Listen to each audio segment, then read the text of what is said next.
Hi, I'm Congressman Diane Black, and in 90 seconds, I'm going to explain how you can fight back against the IRS and Obamacare. H.R. 2022, Stopping Government Abuse of Taxpayer Information Act.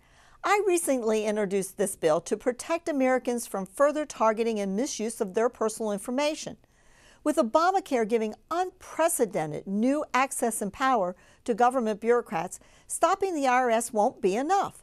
H.R. 2022 goes after all agencies with access to Obamacare's Federal Data Services Hub, the largest personal information database the government has ever attempted, according to the Wall Street Journal. Now here's how you can fight back. Go to www.cosponsor.gov, a new innovative web application that gives you the opportunity to let your voice be heard by becoming a citizen co-sponsor of legislation introduced in Congress.